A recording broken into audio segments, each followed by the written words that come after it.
Y acerca de este tema vamos a tratar con el ingeniero Carlos Herrera Descalzi, ex ministro de Energía y Minas y con amplia experiencia en este campo, y con el doctor José Carlos Valer, ¿no?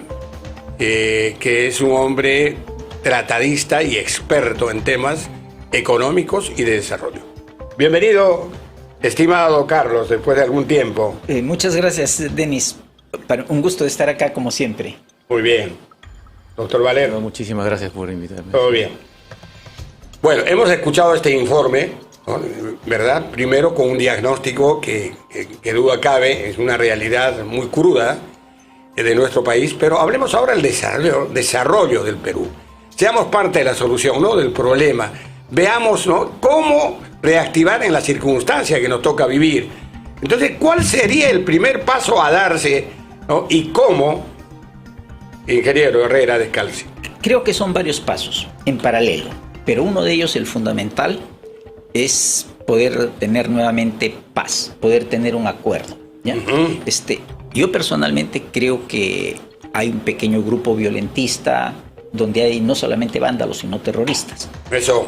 Pero hay una gran masa que no esté de acuerdo con lo que está pasando y que están en el lado de la protesta. No tiran piedras ni salen a las calles, pero están en el lado de la protesta. Entonces, es producto de muchos años de gobiernos muy malos. Ese es un tema que hay que zanjar y necesitamos inversiones. Esta es una época extraordinariamente buena para que el Perú tenga varios caminos de desarrollo, pero se requiere tranquilidad. Entonces, las inversiones, las más serias, las mayores, van a requerir un gobierno estable, con reglas claras. Eso quiere decir que no habría inversiones sin estabilidad. No existen inversiones sin estabilidad, salvo condiciones muy peculiares, ¿no?, que no son las del caso. Entonces, claro, este es un gobierno de transición. Difícilmente se va a lograr durante este gobierno. Lo que hay que tratar de lograr dentro de este gobierno es lo más posible paz, tranquilidad. Y hay que entender la protesta. Sí. Hay que reconocer los errores y hay que ver cómo se zanjan las diferencias. Bueno, ese es un problema que tendrá que ir viéndose en el camino, ¿no? Porque creo que muchos entienden las protestas, pero no los actos terroristas, ¿no? Que es lo que realmente causa daño. A ver, Carlos. Ahí puedo complementar en lo siguiente, ¿no? O sea, cuando yo recomiendo en qué país invertir, lo que se mira siempre, aconsejo que miren es cuánto riesgo hay. En entornos como el peruano, tú no puedes saber el riesgo, porque tú no sabes si mañana hay una gran protesta y el presidente se rinde y se va, como pasó con Merino.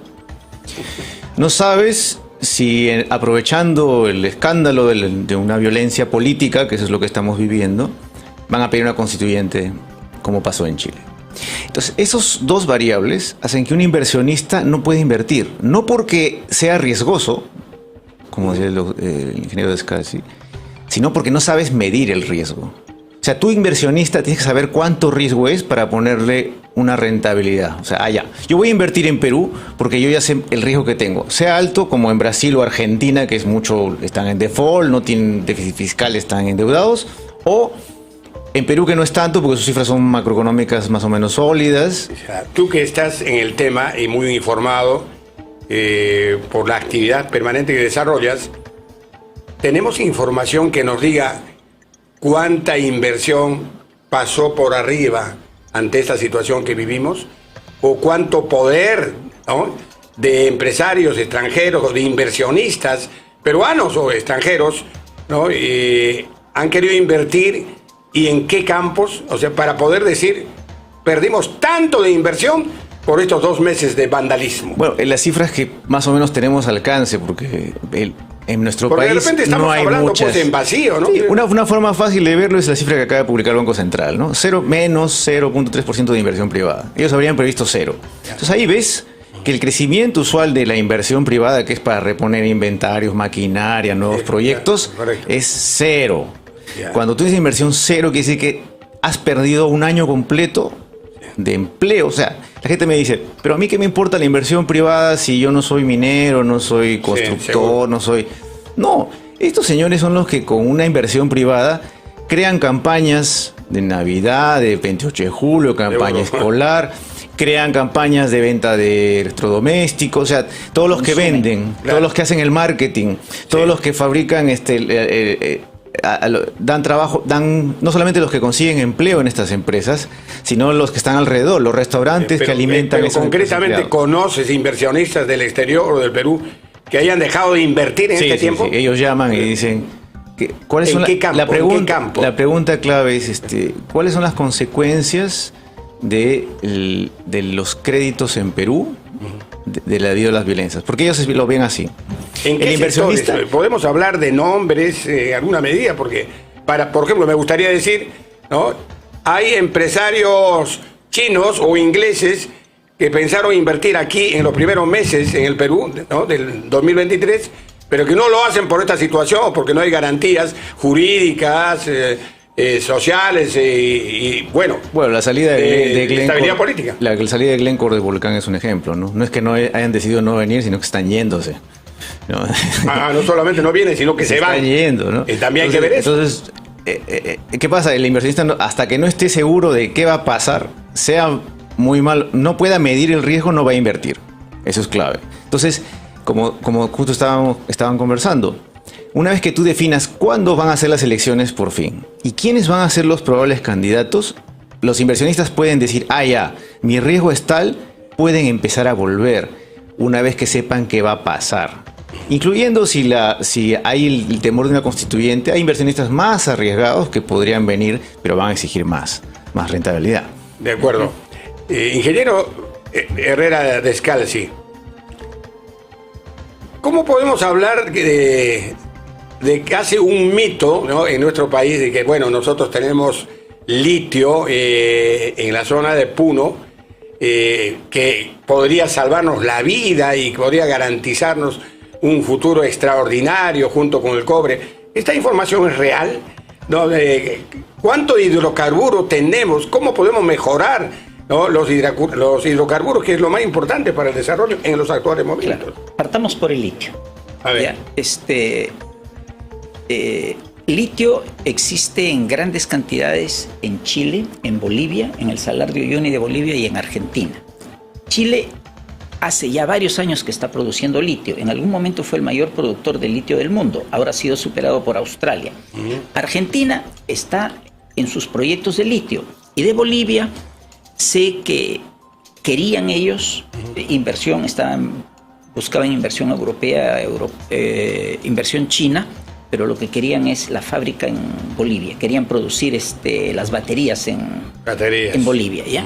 Lo que tiene Perú es lo que hoy conoce, es pequeño en comparación a lo que tienen los demás. Y es menos accesible, es más difícil de sacar. Entonces, lo que tiene hoy es una posibilidad, existe una cantidad de litio, pero no es la maravilla. Eso no significa que lo que hoy se conoce es todo lo que hay en el Perú. Puede haber muchísimo más y puede superar a los otros países. Pero hay que hacer trabajos de exploración, ¿no? Sí, y lo mismo es en otros minerales, ¿no? El Perú es un país muy rico. ¿Cómo podemos avanzar con este tipo de situaciones que no han permitido el desarrollo de las bambas, por ejemplo, ¿no? Un día sí, otro día no, una semana sí, otra. ¿Cómo se puede desarrollar en esas condiciones? ¿Y tenemos más cobre? Sí, tenemos más cobre. Nosotros, comenzando el siglo, producíamos algo más de 500,000 de toneladas de cobre por año. Hoy estamos en condiciones de producir 2.8 millones, que es algo así como el 50% de lo que produce Chile, que es el mayor productor de cobre del mundo y el que tiene también las mayores reservas. Bueno, es una realidad, en realidad no muy halagüeña. A ver, para complementar un poco, ¿no? Otro tema hay que ver siempre el tema yo lo veo así, ¿no? El tema de costos. ¿Qué ventaja competitiva tenemos nosotros contra Argentina, Chile, Bolivia, que tiene más litio? ¿No? Tenemos un problema ahí. En el litio tenemos una desventaja, en el cobre tenemos una ventaja. En el litio que tenemos, nuestro litio de Puno, que es esa zona de Cusco, está mezclado con uranio. Ajá. Eso, separarlo, encarece bastante el costo de extracción. Es decir, en términos simples, sacar el litio me va a costar más que lo que le cuesta a un chileno, un argentino o un boliviano. Entonces, cuando tú vas a sacar o vender tu litio afuera, tu litio es más caro. Importante precisión, ¿no? Entonces, ellos tienen ventaja. Al revés pasa en el cobre. El cobre en Chile es carísimo. ¿Por qué? Comparado con Perú. Claro. Por eso, a pesar que hay desastres y violencia y todo, ahí están. Los mineros siguen ahí. Porque les sale más rentable, a pesar de esperar unos días a que las cosas se calmen, es mucho más rentable extraer cobre en Perú que en Chile. ¿Por qué razón? Barato. Uno de los factores, además del tema de la ley, es uno de los costos que tienes es el tema eléctrico. En Chile, la electricidad que se usa es carísima. ¿Por qué? Porque depende del petróleo. Claro. ¿Ya? En Perú, gran parte de la electricidad peruana está hidroeléctricas. Entonces no es casualidad que abunden hidroeléctricas. ¿Por qué? Porque la minería se preocupó en tener un montón de hidroeléctricas para abaratar sus costos de extracción. Entonces tú cuando decides, tienes una ventaja competitiva en términos del cobre y vas a tener un gran problema en términos de litio porque cuesta más. Y lo que estás haciendo con esta violencia política actual, estás sentando un precedente que para tú conseguir una concesión, para tú lograr que poder sacar el litio, vas a tener que negociar con un montón de grupos entre subversivos, entre oportunistas, porque el tema de la licencia social Pero y todo ya estamos eso, llegando a la minería ilegal, ¿no? Exacto. ¿Cuánto influye la minería ilegal para el desarrollo del país? ¿No? A ver, ingeniero. Quizás antes una precisión sobre la energía. A ver. ¿Ya?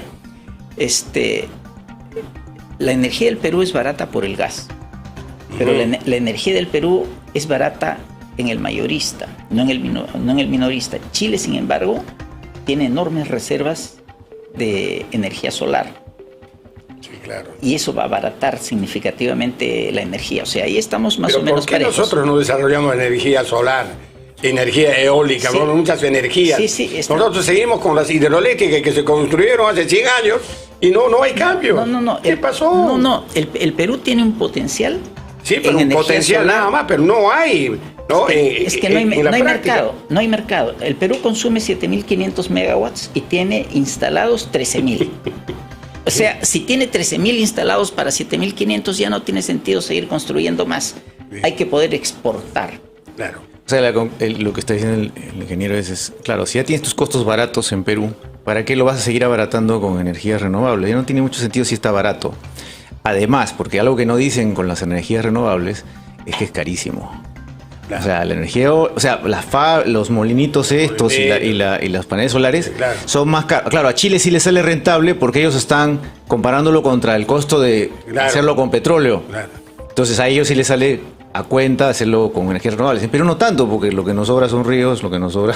Entonces el tema es más el costo tecnológico. El momento que la tecnología renovable sea más barata, Perú va a poder entrar con fuerza porque le ayuda a hacer. Ahora, este tema no te soluciona el problema social de hoy en día, el problema del conflicto social.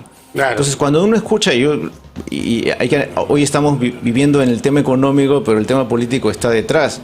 Y algo que yo escucho frecuentemente es que hay que hacer, no lo dejan trabajar al gobierno. Usualmente esa es la excusa, el discurso. Cada vez que un politólogo o un político dice el pueblo demanda, cuando habla en pasivo, en términos gramaticales, sin cifras, sin sustento, ¿no? Ahí tenemos que asustarnos. ¿Por qué? Porque lenguaje empírico. Los temas de nueva constitución, reforma total, cambio total, eso no sale que se han juntado un grupo de familias en Puno y han dicho hay que cambiar la constitución. Eso no existe. Todo eso en el mundo, y no es acá en Perú, es en el mundo. Temas como el Brexit, para no hacernos que estamos en Latinoamérica o en África, fue instigado por políticos. O sea, todas estas ideas detrás... Y ha generado la palabrita esta posverdad, el Brexit, el 2016. Que le salió pésimo, y lo hicieron por referéndum. ¿Y cuál fue el discurso? El discurso es, nos está robando la Unión Europea 350 millones de dólares euros a la semana.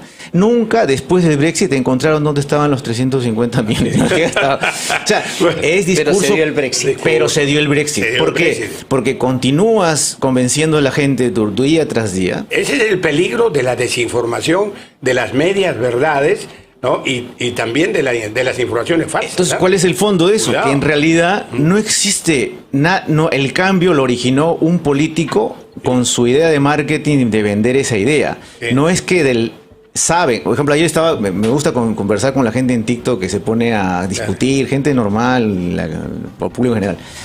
Entonces, la constituyente va a cambiar el sistema de salud. No, el constituyente va a cambiar. Entonces yo les dije, y vamos a hacer como son en Europa, como son en Escandinavia. Sí. Yo le dije, mira, yo vivo allá. Y acá nos quejamos de lo mismo, que como el sistema de salud es público, toma 3 meses para que te operen, tienes que estar en cola.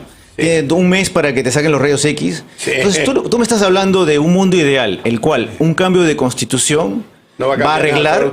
Y yo le digo, en el mundo nadie ha inventado hasta el día de hoy una forma de solucionar el sistema de salud pública. Así es. Dime tú, ¿dónde vas a cambiar, qué artículo o de qué forma un cambio de ley vas a cambiar para que mágicamente va a arreglarse los problemas sociales del Perú? Pero eso ya lo hemos superado, porque ya el público poco a poco está entendiendo, ¿no? Que las palabras, los artículos, una condición no cambia el estado de cosas. Pero lo principal es eso. O sea, te pintan el mundo ideal, el Edén, un Edén que no existe. Así es. Hay una cifra bien interesante sobre eso, cuando uno ve el PBI per cápita. ¿Cómo es el PBI per cápita del Perú antes de la Constitución del 93 y después de la Constitución del 93? La del 93 es un salto así, y en el pasado es una pendiente bien delgada, es así. No tengo ninguna duda. Y lo mismo le pasó a Chile. ¿Sí? No tengo ninguna duda que eso es así. Bueno, para concluir, crecimiento en Perú. ¿Va a crecer el Perú este año? ¿En qué orden, en qué porcentaje? 2 palabras. Le doy 1%. 1%. Que en términos de países subdesarrollados como el nuestro, es recesión. Crece, ¿recesión? Pero la gente dice, no, tienes que necesitar 2 trimestres de crecimiento negativo para que sea recesión. No, eso es Estados Unidos. Sí. En Perú, un empleo que se pierde hoy toma 1 año y medio en recuperarse. Así es. En Estados Unidos toma 1 mes y medio. Correcto. O sea, no es comparable. Correcto. Ingeniero, un crecimiento. Casi ninguno. Casi ninguno. Correcto. Con eso terminamos. 1%. El Estado dice 1.8%, en fin, y hay algunos que señalan 2%. Esperaremos. Para eso necesitamos ponernos de acuerdo y trabajar. Gracias, señor, señora, por habernos escuchado un domingo más. Dios le bendiga.